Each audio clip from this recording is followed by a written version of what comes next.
하나님 말씀 보러 가겠습니다. 마가복음 1장 1절, 누가복음 2장 8절에서 11절 말씀입니다.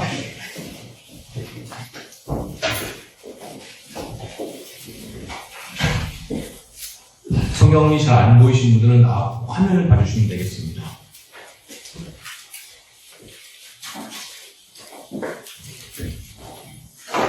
자셨으면 하나님 말씀 제가 공독하겠습니다. 먼저 마가복음 1장 1절의 말씀입니다.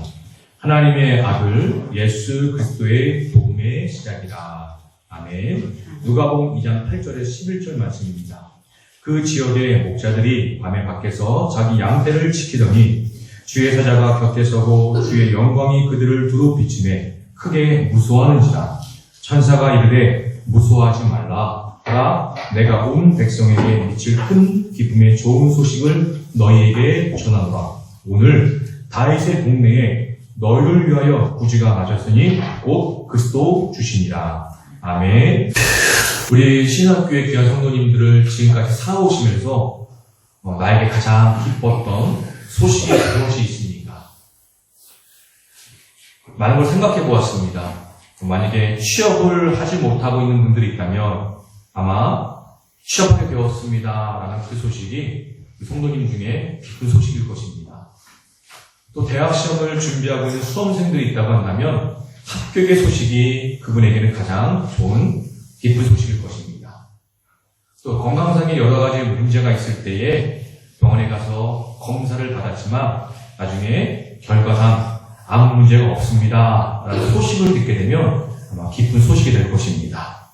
그 밖에도 자녀의 결혼, 또 임신 소식, 또 사업의 번창 등 여러 가지 소식들이 우리 성도님들에게는 기뻤던 소식이 있지 않을까 생각이 들어봅니다. 다만 아쉬운 점이 한 가지가 있습니다. 무엇입니까? 바로 이 소식들은 오래 가지 못한다는 공통점이 있다는 겁니다. 잠시 마음을 즐겁게 해주고 또 행복하게 해주고 또 우리를 기쁘게 해주지만 잠깐 보이다가 없어지는 안개와 같다는 겁니다. 그래서 이런 생각을 한번 해보았습니다. 우리는 잠깐이 아니라 계속 마음을 밝혀주고 또 우리 마음을 행복하게 해주고 또 웃게 해주고 따뜻하게 해주는 그런 기쁜 소식은 없을까라고 한번 생각을 해보았게 되었다는 겁니다. 이런 경우입니다. 요한복음 4장 13절에 15절 말씀에 보면 우리 예수님께서 사마리아 여인과 이게 만남의 그 말씀이 있습니다. 그때 13절에 예수님께서 이렇게 말씀하십니다. 예수께서 대답하여 이르시되 이 물을 마시는 자마다 다시 목마르지 아니하려니와 내가 주는 물을 마시는 자는 영원히 목마르지 아니하려니 내가 주는 물은 그 속에서 영생하도록 솟아나는 샘물이 되리라. 이 말씀을 들은 여자가 이렇게 말합니다. 주여 그런 물을 내게 주사 목마르지도 않고 또 여기 물 기르러 오지도 않게 하옵소서라는 이 말씀입니다. 영원히 목마르지 않은 샘물과 같은 기쁜 소식이 없을까 하는 것입니다. 있습니다. 바로 마가복음 1장 1절의 말씀이 그 바로 우리에게 알려주고 있습니다. 다 같이 한번 읽어보겠습니다. 시작. 하나님의 아들 예수 그리스도의 복음의 시작이다. 아멘. 이 말씀 꼭 우리 귀한 성도님들께서 외우셨으면 좋겠습니다. 어렵지 않으시죠? 한번 다 같이 다시 한번 읽어볼까요? 시작. 하나님의 아들 예수 그리스도의 복음의 시작이다. 이렇게 우리에게 알려주고 있습니다. 우리 성도님들 복음이란 말을 많이 들어보셨을 겁니다. 복음이 무엇일까요? 한자로는요, 복복자에 소리 음자를 씁니다. 그래서 국어사전을 딱 열어보면 정의를 이렇게 합니다. 복되고 반가운 소식. 이 복음이라고 얘기합니다. 간단하게 설명하면 기쁜 소식이 바로 복음이라는 겁니다. 그럼 기쁨이 무엇입니까? 기쁨은요, 어떤 만족감에 의해서 우리가 느끼는 즐거움, 흥겨운 감정을 기쁨이라고 얘기를 합니다. 그럼 소식은 무엇입니까? 어떤 중요한 일 또는 어떤 사건이 나에게 일어났다는 것을 말합니다. 그래서 기쁜 소식을 합쳐서 설명하면 이렇습니다. 우리에게 흥겹고 즐겁고 행복한 감정으로 만족을 주는 어떠한 중요한 사건이 일어났다는 것입니다. 이것이 바로 기쁜 소식, 곧 복음이다라고 우리는 알 수 있습니다. 자, 그렇다면 기쁜 소식, 그 복음의 내용이 무엇입니까? 오늘 바로 마가복음을 기록한 마가는요, 그 복음의 주인공이 예수라고 알려주고 있습니다. 우리 성도님들도 잘 아시겠지만 예수님의 이름의 뜻은 무엇입니까? 마가복음 1장 21절의 말씀 보면 아들을 낳으리니 그 이름을 예수라 하라. 이는 그가 자기 백성을 그들의 죄에서 구원할 자이심이라 하니라 라고 말씀하고 있습니다. 예수님의 이름의 뜻은 자기 백성을 그들의 죄에서 구원할 자라는 이름을 가지고 있는 분이 바로 예수인데 그분이 바로 기쁜 소식, 복음의 주인공이다 라고 우리에게 알려주고 있다는 겁니다. 이 복음의 주인공이 예수님인 것을 예수님이 태어날 때도 우리에게 알려준 사건이 있습니다. 바로 누가복음 2장 8절에서 11절 말씀입니다. 베들레헴 지경에서 목자들이 밤에 자기들의 양떼를 이렇게 지키고 있었습니다. 그런데 갑자기 천사가 딱 나타나더니 두려워 떨고 있는 목자들에게 이렇게 얘기합니다. 보라, 내가 온 백성에게 미칠 큰 기쁨의 좋은 소식을 너희에게 전하노라. 여기서 큰 기쁨의 좋은 소식이 뭐라고요? 복음이라는 겁니다. 그 내용이 천사가 알려줍니다. 11절 보니까 오늘 다윗의 동네에 너희를 위하여 구주가 나셨으니 곧 그리스도 주시니라. 바로 이 말씀입니다. 바로 이 기쁜 소식, 복음의 주인공이 예수라는 것을 우리에게 알려주고 있다는 겁니다. 그렇다면 우리는 이렇게 질문할 수 있겠지요. 그렇다면 도대체 예수가 누구이길래 우리에게 기쁜 소식이 되는가, 복음이 되는가 라고 하는 것입니다. 오늘 본문 말씀에 예수는 하나님의 아들이다 라고 말씀하고 있습니다. 하나님의 아들인 것은, 아들이라는 이 말은요, 하나님과 가족이다. 하나님과 특별한 관계에 있다. 우리와 다른 분이다 라는 의미가 있습니다. 우리는 어떤 사람입니까? 요한복음 8장 44절 말씀입니까? 너희는 너희 아비 마귀에서 났으니 라고 말합니다. 그리고 로마서 5장 10절에 보니까 하나님과 원수다 라고 말씀하고 있습니다. 우리는 그런 존재인데 하나님의 아들은 우리와 다른 분이다라는 겁니다. 예수님께서 하나님의 아들인 것은요, 성경에 많이 증언하고 있습니다. 특별히 마태복음 3장 17절 말씀에 보면 이런 말씀이 있습니다. 하늘로부터 소리가 있어 말씀하시되 이는 내 사랑하는 아들이요 내 기뻐하는 자라. 이 말씀 예수님께서 세례 요한에게 세례를 받으시고 물에서 올라오실 때 하늘에서 소리의 말씀입니다. 그리고 또 언제입니까? 변해산 사건 후에 마태복음 17장 5절 말씀을 보니까 구름 속에서 소리가 나서 이르되 이는 내 사랑하는 아들이요 내 기뻐하는 자니 너희는 그의 말을 들으라 하시는지라 라고 말했습니다. 이렇게 하나님께서는 예수님이 내 아들이라 라고 말하면서 하나님의 아들이실 것을 증언하고 있다는 겁니다. 이것뿐만이 아닙니다. 마태복음 14장 22절에 33절 말씀에 보면은 제자들이 늦은 밤에 갈릴리 바다에 이렇게 노를 저으며 바다를 건너가고 있습니다. 그런데 어떤 일이 벌어질까요? 갑자기 강풍이 불어서 거센 바람과 큰 파도로 제자들이 목숨에 위태롭게 됩니다. 그때 예수님께서 바다 위를 걸어오셔서 배에 오르신 다음에 이렇게 얘기하죠. 바람과 바다를 잔잔케 하십니다. 그 광경을 목격했던 배에 있는 사람들이 33절에 이렇게 말씀합니다. 배에 있는 사람들이 예수께 절하여 이르되 진실로 하나님의 아들이소이다 라고 말합니다. 하나님의 아들은 어떤 분이십니까? 자연까지도 순종하게 만드는 그런 분이 하나님의 아들이라는 겁니다. 또 마가복음 3장 11절 말씀에 보면 이런 말씀입니다. 더러운 귀신들로 어느 때든지 예수를 보면 그 앞에 엎드려 부르짖어 이르되 당신은 하나님의 아들입니다 라고 말씀합니다. 하나님의 아들 예수님은 어떤 분입니까? 악한 권세도 멸하시는 그런 능력에 가지신 분이 바로 하나님의 아들 예수라고 성경은 이야기하고 있는 겁니다. 이것뿐만이 아닙니다. 마태복음 27장 45절에서 54절 말씀에 보면 예수님 십자가의 죽음이 이렇게 상세히 기록되어 있습니다. 그런데 그 십자가의 죽으신 예수님을 목격하고 있는 많은 사람들이 54절 말씀에 이런 말합니다. 백부장과 및 예수를 지키던 자들이 지진과 그 일어난 일들을 보고 심히 두려워하여 이르되 이는 진실로 하나님의 아들이었도다 하더라. 이렇게 말하고 있습니다.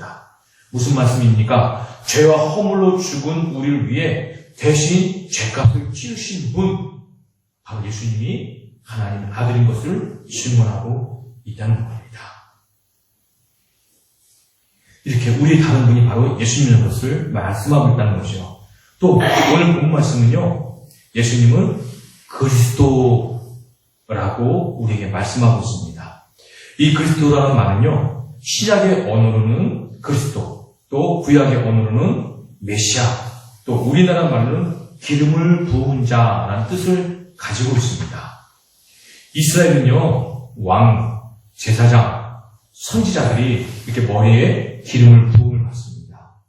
이 말은 무슨 말이냐면 예수님은 그리스도다. 이 말은 예수님은 왕이시다. 예수님은 제사장이시다. 예수님은 선지시다. 라고 우리에게 알려주고 있는 겁니다. 왕은 어떤 분입니까? 국가를 대표하는 최고의 통치자입니다. 그리고 백성을 다스리는 분이십니다. 이사야서 31장 1절에 보면 이렇게 말합니다. 보라, 장차 한 왕이 공의를 통치할 것이요. 또 마태복음 2장 1절 3절 말씀에 보면 이런 말씀이 있습니다. 헤롯 왕 때에 예수께서 유대 베들레헴에서 나심에 동방으로부터 박사들이 예루살렘에 이르러 말하되 유대인의 왕으로 나신 이가 어디 계시냐? 우리가 동방에서 그의 별을 보고 그에게 경배하러 왔노라 라고 말씀하고 있다는 겁니다. 예수님 누구시라고요? 우리를 통치하시고 다스리는 분이라고 성경은 우리에게 알려주고 있다는 겁니다. 그 예수님은 큰 대제사장이십니다. 히브리서 4장 14절 말씀에 보면 우리에게 큰 대제사장이 계시니 승천하신 이 곧 하나님의 아들 예수시라 라고 말씀하고 있습니다. 제사장이 어떤 역할을 할까요? 제사장은요, 1년에 딱 한 번 대속죄일에 이스라엘 전체 죄를 속죄하기 위해서 지성소에 들어가서 제사를 드립니다. 하지만 예수님은 단번에 오직 자기의 피로 영원의 속죄를 이루셨다는 겁니다. 히브리서 7장 27절 말씀에 보면 그는 저 제사장들이 먼저 자기 죄를 위하고 다음에 백성의 죄를 위하여 날마다 제사를 드린 것 같이 할 필요가 없으니 이는 그가 단번에 자기를 드려 이루셨습니다. 히브리서 9장 12절 말씀에 염소와 송아지의 피로 하지 아니하고 오직 자기 피로 영원한 속죄를 이루사 단번에 성소에 들어가셨느니라 이렇게 말씀하고 있습니다. 이렇게 예수님께서는 대제사장으로서 오직 예수님의 그 피로서 죄와 허물로 죽었던 우리를 속죄하셨다는 그 의미를 가지고 있다는 겁니다. 그 예수님은 선지자라는 의미도 있습니다. 누가복음 24장 19절에 보면요, 엠마오에 걸어가는 두 제자가 예수님과 함께 이렇게 대화를 나누는 장면이 나옵니다. 그때에 이 두 제자 중에 한 제자가 24장 19절 이렇게 말합니다. 이르시되 무슨 일이냐 이르되 나사렛 예수의 이르니 그는 하나님과 모든 백성 앞에서 말과 일에 능한 선지자다라고 그렇게 고백하고 있다는 겁니다. 선지자가 어떤 사람입니까? 하나님의 선하신 가르침을 통해 하나님의 백성들을 하나님 나라로 인도하는 분들이 바로 선지자라는 겁니다. 예수님께는 공생애 가운데 어떤 일을 하셨습니까? 하나님 나라가 이런 곳이다 라고 말씀하시면서 여러 천국 비유를 통해서 많은 이들에게 하나님 나라가 어떤 곳일지 가르쳐 주시고 그들 하나님 나라로 초대했던 분이 바로 예수님이라는 겁니다. 이렇듯 모든 것 종합해 보면 예수님이 그리스도이시다 이 말은 예수님은 왕으로서 그리고 제사장으로서 선지자로서 우리를 구원할 메시아, 구원자라는 의미를 가지고 있다는 겁니다. 이스라엘 백성들이 기다리고 있던 메시아, 그분이 바로 예수님이다라고 고백하고 있는 거라는 겁니다. 이 마가복음을 기록한 이 마가는요, 하나님의 아들이시며 그리스도이신 예수님에 대한 이야기와 예수님의 하신 말씀들이 우리에게 세상이 줄 수 없는 영원한 만족을 주시는 바로 기쁜 소식, 복음이다 우리에게 증언하고 있다는 겁니다.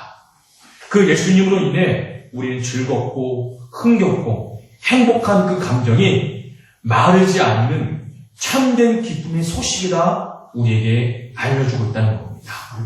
그러면서 마가복음을 기록한 마가는 이것이 복음이다 라고 말하면서 바로 이 소식이 시작되었다 라고 우리에게 전하고 있습니다.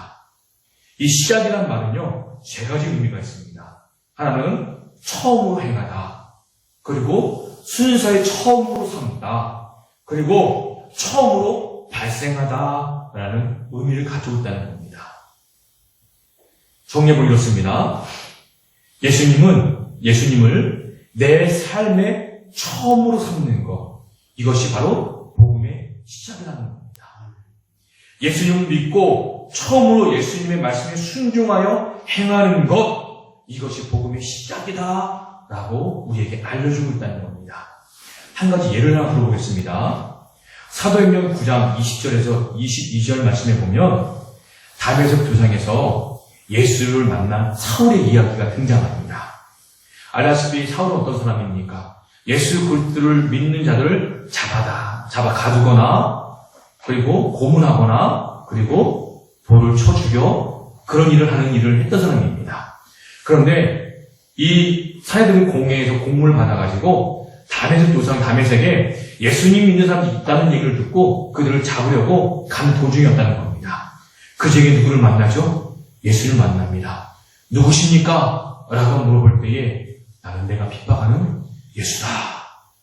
이 말을 듣고 사도 바울은 깨지게 됩니다. 그러고 난 다음에 눈이 멀어 다메섹에 도착하고 아나니아의 안수를 통해서 눈이 열어지게 되죠. 그때에 20절 말씀이 뭐라고 하면 이렇게 말합니다. 즉시로 각 회당에서 예수가 하나님의 아들이심을 전파했다라고 말합니다. 이것이 복음의 시작인 겁니다. 예수는 하나님을 믿는 자들을 어떻게 해요? 괴롭히는 괴수인 줄 알았는데 예수님이 하나님의 아들인 것을 어떻게 해요? 만났더니 사도 바울의 삶이 어떻게 해요? 예수님이 처음으로 삼게 되었다는 겁니다.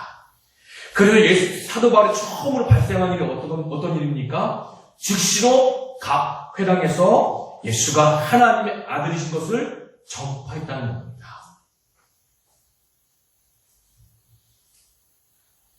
이것이 시작하는 겁니다. 자신의 삶의 복음이 시작한 바울은 또 이렇게 고백합니다. 갈라디아서 2장 10절입니다. 내가 그리스도와 함께 십자가에 못 박혔나니 그런즉 이제는 내가 사는 곳이 아니요 오직 내 안에 그리스도께서 사신 것이라. 이제 내가 육체 가운데 사는 것은 나를 사랑하사 나를 위하여 자기 자신을 버리신 하나님의 아들을 믿는 믿음 안에서 사는 것이다. 무엇입니까? 자기 인생의 첫 순서를 누구로 해요? 예수님을 삼았다는 겁니다. 이게 복음의 시작인 겁니다.